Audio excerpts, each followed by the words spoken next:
Today I'd like to launch a conversation that sort of continues what we've been doing for the past year around how we're going to implement UB 2020.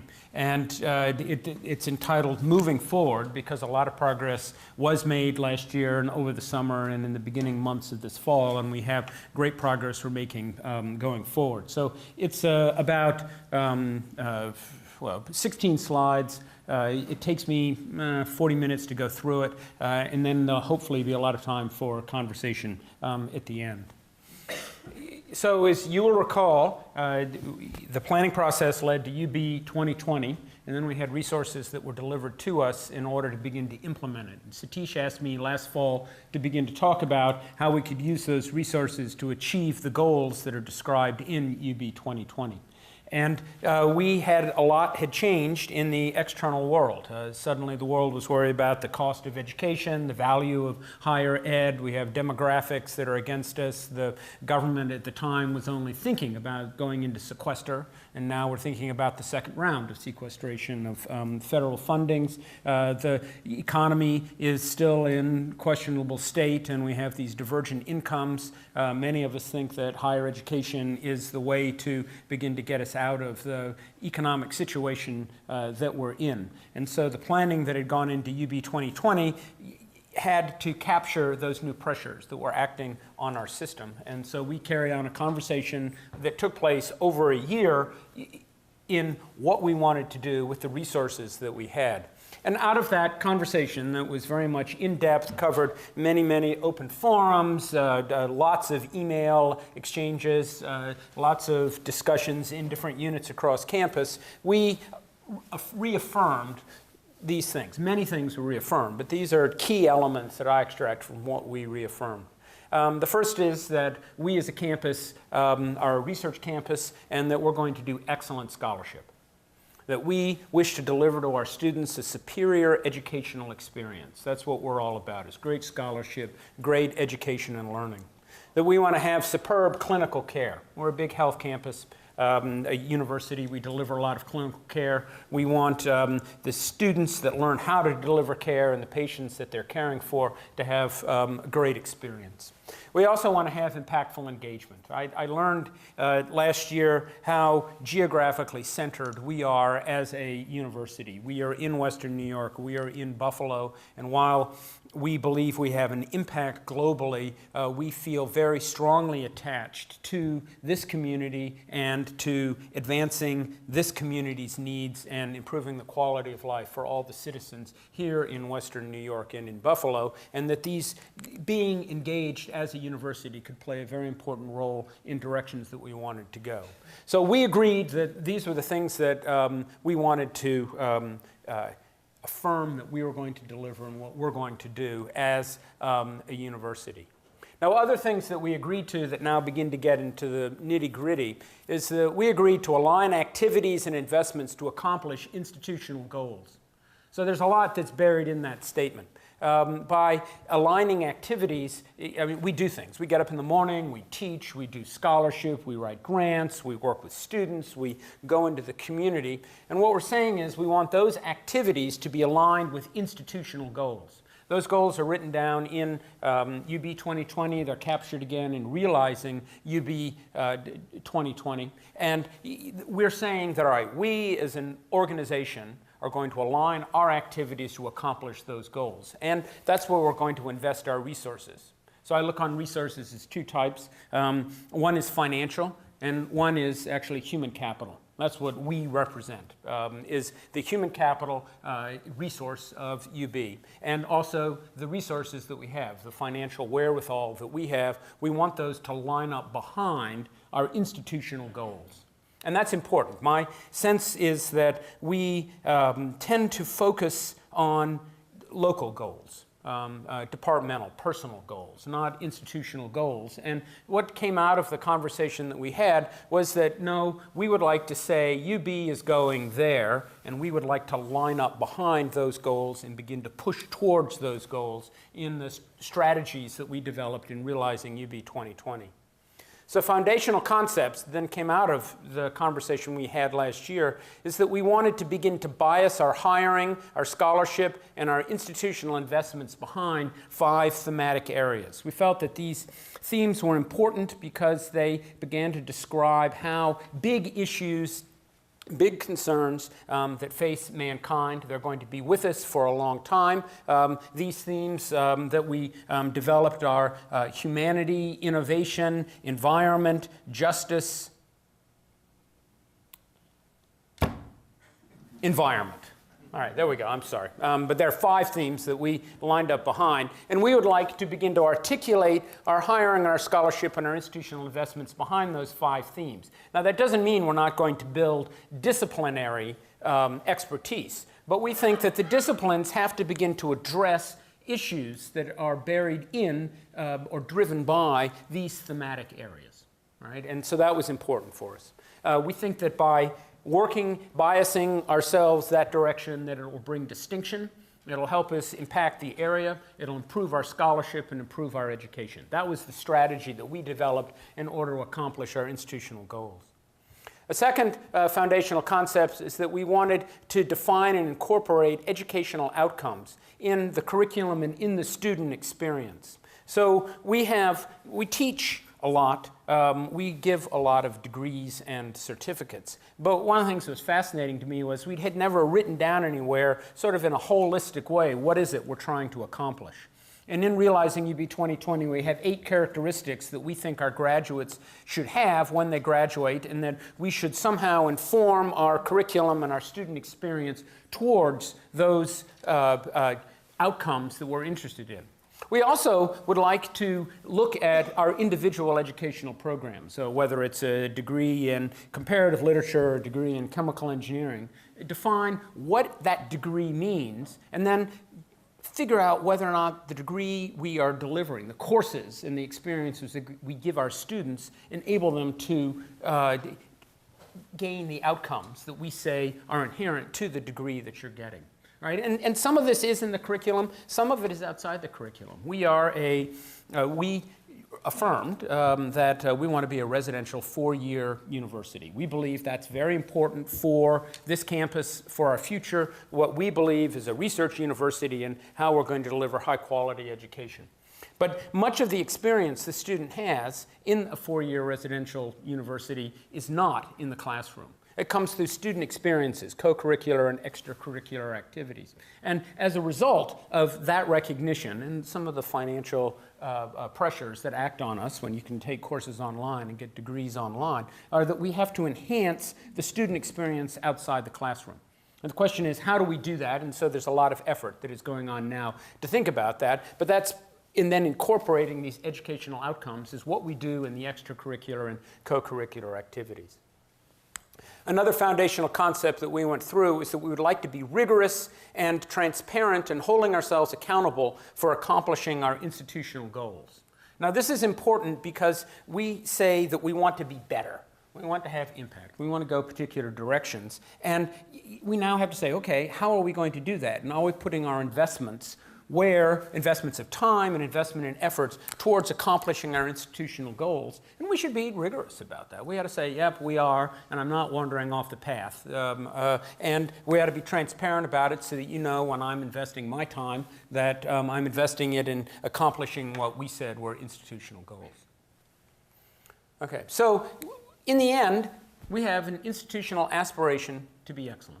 Right? Now, we want to have high impact. We want to be known for being great, and we want to improve our standing, to be recognized as being great and impactful.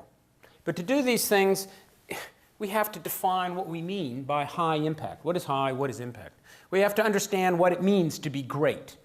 We have to establish ways of demonstrating that we are improving, right? That we're marching towards our goals. And then after we've defined understood, and established, we have to invest in ways to accomplish our institutional aspiration. So these are the key things that I took out of the conversation that we had last year. All right, now we're beginning to actually implement and move forward. We have to establish those priorities. So how are we establishing those priorities? This is being done with a series of task forces that are addressing key issues that we're looking at. We have a task force in curriculum and assessment, one on research and innovation, student experience, infrastructure, engagement, development and alumni relations, and advocacy. Each of these committees has 6 or 8 members. They are all chaired by vice presidents, vice provosts, or deans. Underneath them are different committee structures that are looking into these particular areas. I've charged them to think about the elements that are in Realizing UB 2020 and coming up with priorities. Where should we make our investments? How should we change our curriculum? What do we want to change the way we do? How do we want to change the way we do research? How do we want to work on our built infrastructure? And define those priorities and come up with an integrated resource model. And we're going to do that by the end of December. Right, so this is ongoing work right now. So let me describe just some of the things that are happening right now. In the area of curriculum reform, we have a general education committee that is chaired by Andy Stott, and he is spending a lot of time. This committee is working enormously hard. It meets every week and is trying to understand how we can develop not a general education for our students, but a core education. We would like to, what has been expressed to me by many faculty, not just those on the committee, but broadly across the campus, is that the gen ed system that we have is broken. And that now the gen ed courses are those courses that, oh my God, I just have to get through it, you know, and then I can go on and take the courses I'm really interested in. And instead, this committee is now trying to rethink what we mean by general education and redefine it as core. What is the core education that we define as being an educated woman or man that comes out of UB? And how do I build that into my curriculum? So this is beginning to look at freshman seminars. It's beginning to look at not distributions, but the types of courses. It's beginning to think about how we put experiential learning into the education of all of our students. It's beginning to look at global experiences.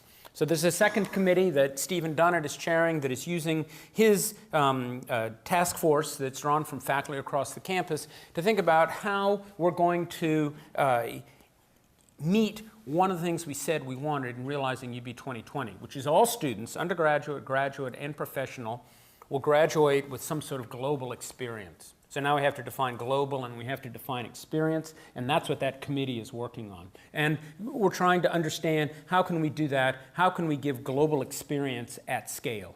Turns out it's very helpful that to the west and north of us, we have another country. And you can get your passport stamped by going into Canada. And there's a lot of opportunity to use Canada as a partner in expanding the mind of our undergraduates, graduates, and professional students to understand what it means to be in a different country and to think about the economic consequences of that and the cultural consequences of it. However, they're more innovative than that. And so there's a lot of thought of how we could go across an ocean or go across a border to our south to give more global experiences, or how to integrate in the fact that we have 17% of the students on campus are from outside the United States. How can we enhance their educational experience here and the educational experience of the domestic students by purposefully building programs? And this is what that committee is looking at. Alex Cartwright is running our research and innovation task force, and the sorts of issues that they're beginning to look at are associated with innovation scholars. If you have read the document, there is a discussion of innovation scholars that started largely with the concept of investing in innovation scholars, giving them lots of resources so that they are capable of building teams and taking their basic research and translating it out into the economy. So that there is, it was focused sort of on economic development and translational research. It is now an expanded concept. It still has that element of translating research out into the community around us, but it isn't quite as focused on STEM. And so Alex's team is looking at what we mean by innovation scholars, the resources, the rules by which we would appoint them, and how much we would give them to work on. Second area that they're looking at are research incentives. We're finding that the world is changing around us. The sort of research opportunities that are out there, the sorts of research problems that we're interested in looking at here at UB are changing fundamentally. We have chosen to work on large and complex problems that affect mankind, and we want our faculty to be thought leaders in those areas. The sorts of problems we're thinking about are very large. And we're not the only ones doing this. The funding agencies also are looking at multidisciplinary grants so that we can attack big problems differently. Well, that's different than the way most of us were educated and the way we conduct our scholarship and our research. And it's hard to change.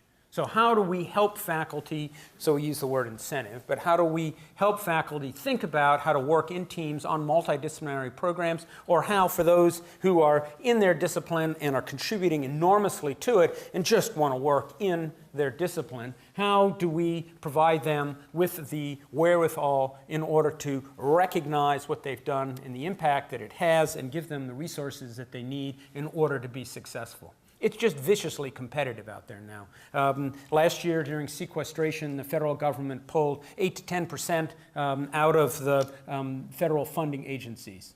I don't know about you, but it doesn't look good for the second round of sequestration. I believe it'll be pulled out. Now we're talking about 16 to 20% of the research monies are going to be pulled out. All right, we are a research university. We are going to compete for those funds. How are we going to do that? All right, how do we think about that as a campus? So Alex's committee is spending a lot of time thinking about how to work with faculty so that they can be successful. So we're one of the survivors and the winners in being able to conduct the research that we believe we should be known for and have impact for. All right, another thing that we're working on that was outlined in the Realizing UB 2020 document is that we're working for new forms of salary compensation. So this issue was brought about because we want to reward excellence. We want to reward impact of faculty in their teaching, in their engagement, in their scholarship. All right? And so is there a possible way for us to preserve competitiveness and reward excellence with different forms of salary compensation? So this is something like an excellence and impact pay scale that might be something like, it used to be the discretionary salary increases that used to come through the state process. So we're working towards that. We're trying to understand what the budget implications of that would be and how we could use that within our program. We think it's very important and is probably part of not only recognizing quality research, but also, as I said, recognizing quality teaching and quality engagement. So these are ongoing activities. We will begin to get an understanding of these in December when these task forces begin to report out. There are two topics that I've advertised in the announcement of this forum that I'd like to spend a little bit of time talking to you about and beginning to discuss with you. The first of them is communities of excellence, and the second is the unit and standards impact analysis. Okay, so these are now topics that are discussed in the document, Realizing UB 2020, and we're beginning to shape these ideas and begin to roll them out. Okay, so let's first talk about communities of excellence. We're a university. We educate, we open minds, we create, we discover, we translate these things into the world around us. That's what we do as a research university. As a campus, we've chosen to think about complex issues. And these complex issues sort of have intersections with our basic themes. Again, justice, humanity, health, innovation, and environment. And those come together in these sort of complex issues that humans and the world around us are facing right now. And we would like to bias our hiring, our teaching around those themes. And we spent a lot of time talking about that last year, and I kept being challenged to say, well, all right, that's fine, Mr. Provost, but how are you going to do it? What do you mean by interweaving these themes with research, teaching, and engagement? All right, and so we spent a lot of time thinking about how we were going to make that happen. And it became clear that we don't want an Institute of Justice. We already have a Humanities Institute, right? We already have an entire school that's devoted to health, many schools that are devoted to healthcare delivery. So what did we mean by having a theme of health that would integrate outside of, say, the medical campus and include economics and engineering? What were we thinking about there?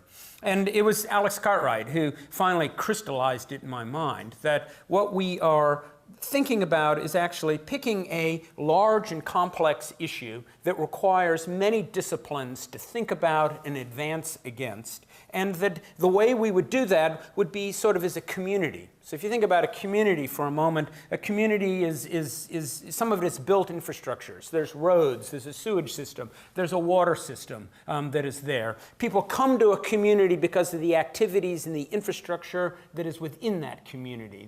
They live and work in that community, or they can leave the community. Okay, so we're talking about picking a large, multidisciplinary problem that sort of forms a community, and we want to attract people into it, those who are already here on campus. We want them to think about activities they're going to do in that community that would be associated with education, associated with scholarship, associated with engagement, having an economic development component to it, having a global component to it.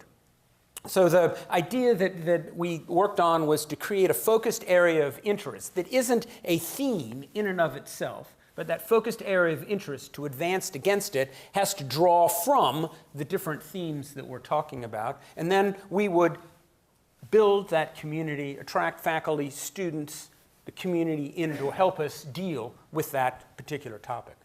Okay, so we came up with this idea, communities of excellence, calling it a new academic strategy, all right? So the idea is that here's what communities will do. They'll provide excellent scholarship and education. They will engage our communities around us. They will lead to economic advances. They will build disciplinary excellence, right? So it isn't that I'm trying to build new disciplines. I need really strong disciplines that can contribute to working on a particular issues. The communities will have resources, right? The infrastructure that they have. They will guide hiring of community faculty into departments. So I have to work on this for a moment. When the communities hire, you aren't a community. You are not hired. Your tenure line is not in the community. It's going to be in a department. So the director of a community will help departments hire in areas of interest that we have chosen as strategic importance for the campus. Those areas are a community of excellence. So they will work in building strength that leads to the institutional goal that is embodied in this community, but the faculty will reside and teach within a department. All right, so that's just important. I got a lot of questions about that yesterday. All right, the second thing that a community will have, it'll have resources to build infrastructure. I don't know what that infrastructure is. It'll depend on the community, but it could be a particular experimental apparatus. It could be the opportunity to have regular and frequent symposiums. So whatever that community needs, there will be resources in place to build infrastructure. It will support research. All right, it'll support research through, it won't have, these aren't funding agencies. All right, but it'll support research by bringing faculty together, by helping faculty think about how to write grants, on getting to know different NGOs, different foundations that might be able to support the work that is being done in the community. All right, so it'll have a support infrastructure associated with it. It'll coordinate educational programs. Again, communities won't deliver degrees. I don't think they necessarily will deliver certificates, but it'll coordinate educational programs across the campus that are dealing with the topic associated with the community. Right, so all of these pieces here at the bottom, many of them are associated with resources, money, the scale of which has to depend on what the activities of the community are going to be. So let me try to explain that and put something concrete around it. Here's an example issue that we spent a lot of time thinking about on this campus, and that is the creation of a sustainable economy. We want the sustainable economy that generates wealth, that provides services and products that meet social needs, and it does these things without degrading the environment. Okay? So we have a pretty good economy now. It's generating wealth, but it's diverging wealth. You know, some people are getting richer, some people seem to be getting poorer. We do have an economy that provides services and products, and you can debate if they're meeting all of our social needs, but we do have services and products. All right? But we aren't doing it without degrading the environment. We're in real trouble when it comes to the environment that we live in, and we have a deep history of that here in Western New York. So if we want to create a sustainable economy, we probably have to think differently. In order to create that economy, we need a new narrative. We need to talk about ourselves differently. We need to understand our relationship with one another and with our environment in a fundamentally different ways. Right now in our country and in much of the Western world, we talk about the economy and how well we're doing in terms of growth in our GDP, and we track GDP growth. All right, in the country of Bhutan, they don't track that. That isn't their marker. That isn't their narrative on how they're doing better. Instead, the Constitution of Bhutan says that you can pass no law that doesn't increase domestic happiness. Okay? And they have measures for domestic happiness. All right? So, I mean, it's quantifiable. And they track those measures. Right? That's a very different narrative of what you're trying to accomplish in your economy than just cash, growth in cash. All right? So that's a different narrative. And if we're going to go to a sustainable economy, I don't know if you want to do it through happiness, but we have to talk about what we're about as a society differently. I need the humanists to work with me, to work with us, to think about deeply that narrative of who we are and what we are, tell those stories, and create new ways of thinking about the world around us. We have to alter human behavior. Right? I have to be willing to be a little bit colder in the winter and a little bit warmer in the summer. I have to think about transportation differently. I have to think about just how I get around differently if I'm going to have a sustainable economy. We do have an energy-intensive economy. It is extractive. It will be for a long time. I need policies around that so I don't, mess up my own nest. Okay? What are the laws? What are the policies? How is it that you move towards a sustainable economy? We do need technologies. Right? We do need the science that underlies those technologies if we're going to move our economy forward. These topics pull together almost every school and college on this campus. Right? We need contributions from many, many disciplines if we would like to attack and build a sustainable economy. So our approach that we put together over the last year, our approach as in the campus's approach, is that we're going to build UB Renew. So UB Renew is the UB's research, education, and energy, environment, and water. All right, so it becomes, this was developed through a 3E process in energy, 2 3E proposals that came up last year, and a failed shale institute that you might remember. And so we talked about this for a long time. It is a prototype of a community. I'm not going to say it is a community because the concept of communities came after we developed UB Renew. But it's a good prototype for us to think about and test ideas against. So UB Renew will bring together faculty and students and members of the community. It will currently, we have about 100 faculty members that have self-identified on a listserv that they're interested in this topical area. They come from 34 departments from across campus. So they're teaching and they're doing scholarship in this area.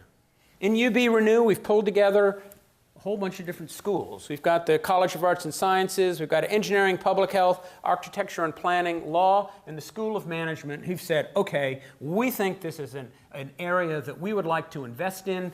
Along with my office, we would like to build UB Renew. We're going to put resources in. We're going to grow this community because we think it's very important for UB as we grow distinction. Those resources will provide money for infrastructure, but it's also going to grow 20 new faculty lines that will fall into these different disciplines. Okay? In the process, we're launching the search for the director of UB Renew. So that is going to go out, I don't know, in the next week, the search for the director. That director will be responsible for pulling together this group that is sort of self-identified that they want to be in. This director will have resources enabling the university to hire 20 new faculty and place those in departments across the campus. We're going to charge that director with beginning to coordinate educational programs and certificates that are held out in the different programs across the campus. Okay, so that's the concept we're thinking about in an area that is clearly very important to Western New York, very important to Buffalo, and important to society as a whole. Right, so we're beginning to attack that, and this becomes sort of a prototypical community, and sort of gives you a scale and multidisciplinary sense of what we'd like communities to be. All right, so if we're going to go forward, we have to have more of these. It has to be competitive. We expect calls for proposals. Those proposals will have to be a competitive selection process. We want the best ideas that are going to come forward. What are you competing for? Well, I don't know, make the proposal. So the resources will follow the programmatic needs.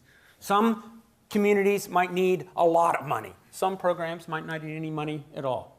All right, so I don't know that until the brilliant faculty, staff, and students come forward with ideas. And I'm imagining it could be an iterative process because we really want it to be multidisciplinary. The process of building UB Renew took us, I don't know, about 9 months from the beginning and getting the conversation going. Faculty committees, working with the deans, figuring out the resources, shaping the concepts. So I'm imagining that good ideas will come forward and then they'll be shaped through conversations across the campus.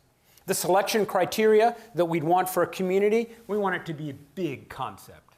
You know, like building a sustainable economy, like dealing with issues in energy, environment, and water. We want it to be interwoven with the themes. All right, our key themes: justice, humanity, health, environment, innovation. All right, we want there to be the community to have links to education, scholarship, global perspective, engagement, and economic development. You tell me how you're doing those things within your proposal, and well, it kind of begins to rise higher in the priority setting. The topics, this big concept, has to lead to the capacity to build thought leadership for UB. We're interested in being thought leaders, of being recognized around the world for developing new ways of thinking, new technologies, new ways of dealing with mankind, right? And so whatever we do should lead to the capacity to build thought leadership of UB.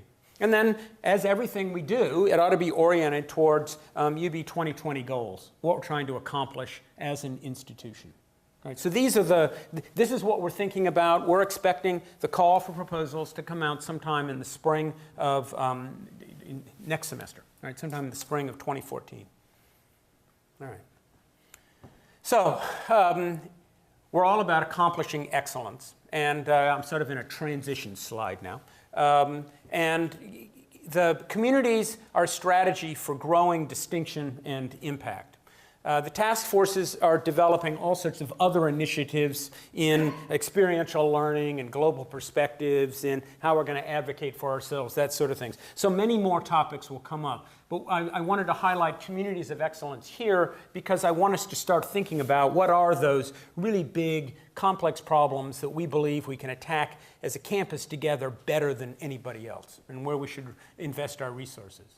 Okay, but as we move towards accomplishing excellence, the question is how we will know we're making progress. How do I know I'm going towards excellence? How do I know the strategies that we have put in place? How do we know we're marching forward? It's one of the things we said we wanted to do, is to be open and transparent and accountable for making progress. How do I know I'm making progress? And how are we going to hold ourselves accountable in doing that? So here's how I sort of think about it, is that in realizing UB 2020, we agree to define impact, describe what it means to be great, and articulate how activities contribute to institutional goals. But you know, defining impact and what it means to be great varies across this campus in fantastic ways. It's really different in classics than in the School of Management. All right, these are just very different ways to be great or to have impact. All right, they're defined. The quality standards are defined and held at the discipline and the support activity level. You don't want me reaching into a department and saying, "Here's the measure of excellence. Achieve it." All right, because I don't have that knowledge. That knowledge is held in the departments, in the schools, in the support units that build the culture of excellence and sustain that culture. It's the process of when you hire a new member of your team. You begin to indoctrinate them into your culture, and they begin to propagate that culture around them. But it's held at that local unit. It's not held by me. Even in the Presidential Review Board, yes, I read those vita and all of the commentary that's made on them in a very serious way, and I form an opinion. But they actually represent the culmination of a process that starts at the unit level and then comes up to me. That the strength of this institution is held by the faculty and by the departments that they're in. And so the accountability for achieving discipline standards are built into the fabric of department schools and the support units. Right? At my level at the institution, I sort of in the culmination of that. But it really is held at the very local unit. And so when I say I want to have impact or I want to know what it means to be great, I have to be told by the departments, the schools, and the support units, what it means to be great, what it means to have impact. All right, so the process that we're beginning to launch for academic units, and I have another slide here in a moment for support units, is that we would like to have an analysis done. We're asking all units on campus to develop a unit standards and impact analysis. And this is because I need to know what your standards of quality and excellence are. What does it mean to be a great scholar? What does it mean to be a great educator? What does it mean to engage in the community? All right, so I want to hear about that at your level, at the departmental level. And so here are the components that are going to go into this analysis. The first are distinctive standards and impact. And so what I mean by that is that we have many units on campus that are different from their peers around the country. So that's great. Tell me why. What makes you different? Which of the standard metrics that we can measure are applicable to your department and which ones aren't? Tell me those things. What is it that makes, when you compare your unit with another unit, another institution, what is it that makes you different? How do you measure swagger? Okay, what makes you swagger across the stage more powerfully than somebody from a lesser institution? What does it mean to be higher or lower? But in your discipline, all right, I need help with that, right? And so the first component is to develop that narrative, to tell us what it is each unit values, how it is valued, how it is measured, and how it might not fit with the rest of the numbers that my office is able to measure. Okay? The second thing that we have to worry about is productivity standards. All right? Now, this is really important because, if nothing else, I have to close the budget each year. And so productivity, amount accomplished per unit input, becomes very important for our institution. We simply need to have productivity standards. So the questions that we have are, within your unit, what are the expectations in education? What are the expectations in scholarship? So education could be credit hours. It could be the number of students you're mentoring. Tell me what those productivity standards are and what you expect of yourself and of your colleagues. Secondly, in scholarship. Scholarship's going to vary all over the map. It could be performances. It could be books. It could be symposia. It could be any number of things, right? Tell me what they are. Now, we can measure. The third one would be clinical care. How do you measure productivity in clinical care for those units that have clinical care? All right, now we have numbers. I can get you numbers on credit hours per faculty member, all right? So we'll distribute those. Those might be totally inappropriate for some units. That's fine. Don't freak out when you get credit hours per faculty member and it doesn't fit your unit. Tell me why in the first part. That's not an important metric for you. All right? That's what we need to know. All right? The same thing for scholarship. I can give you publications. I can give you citations. Are those important? Aren't they? All right? But it's at your department level. What is it that defines greatness? And how do we accomplish it? And I'm sorry, at the end of the day, I care about productivity because I have to pay myself and pay you. And so productivity becomes important. All right, so that's a conversation that we'll have to have when it comes out at the end. Finally, we as an institution have said we want to be in the AAU. It's very important for us to stay in the AAU. You stay in the AAU because they measure things, and they have very standard confining measures of what they value. And we've said we want to stay in the AAU, and I would rather not be hanging on the end of the AAU. I want to be in the nose leading it, and so that's the advancement that we want to make. All right, so we can tell you what the AAU measures. We can give you, for each unit, say, contributions to AAU measures.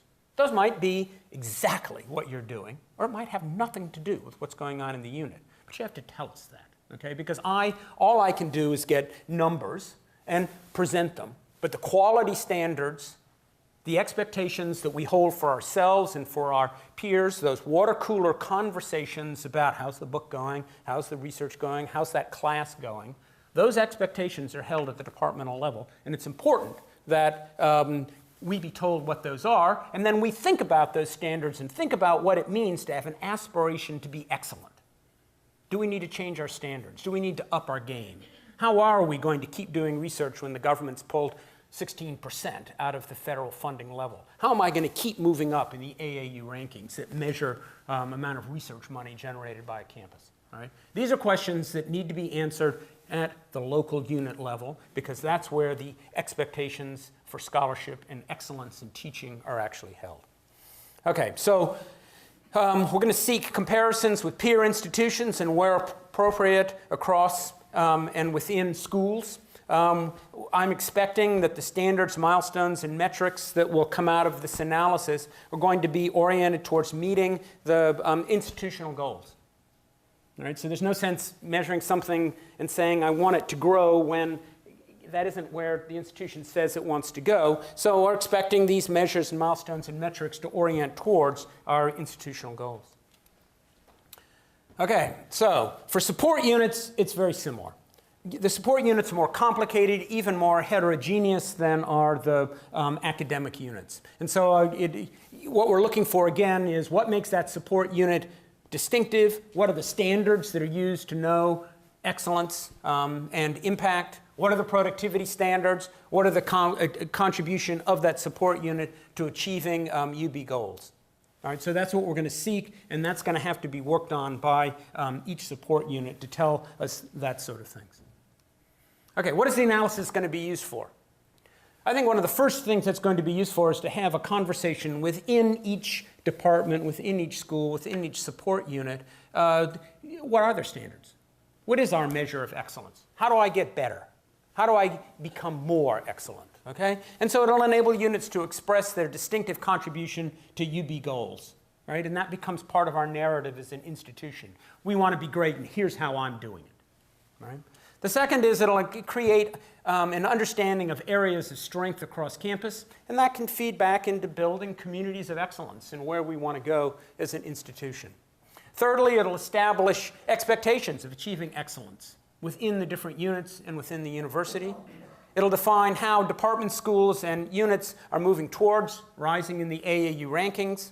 And finally, this will be used as a basis of where we're going to invest where we're going to put new monies, and where we're going to reward excellence. So there's sort of a financial revenue side that comes into this. Okay, so a lot is going on. We expect the standards and impact guidelines to be released with school, department, and unit profiles in the middle of November. In between the middle of November and the middle of January, we're expecting a lot of conversation about data. What do you mean you say I teach 2 courses, I teach 10? What do you mean I don't publish? I publish here, all right? It's fine. Come back and tell us. We only have databases that we have access to. If we're wrong, tell us and we'll fix the databases. But don't spend forever working on that. What we're really after are, what are your standards and where are you going to go? So fine, let's talk for 2 months about that. The task forces are working hard. They report back at the end of December. Right? Now we enter 2014. In February, we expect an integrated resource management model to be developed and to be discussed across the campus, starting sometime actually this fall. We'll begin to discuss it with the deans and those who have to manage resources. Early in 2014, there'll be the Communities of Excellence process is going to be announced, and we're going to ask for the standards impact guidelines to come back March 15th. All right, so that we get those back, and that can begin to be rolled into the integrated resource management process that we're working on. So I think the key message that I want to leave with you is that I've begun to hear anxiety across the campus that It's gone awfully quiet up there on the 5th floor caping, and you guys must be asleep at the wheel. It must be nice to have a cushy job as an administrator.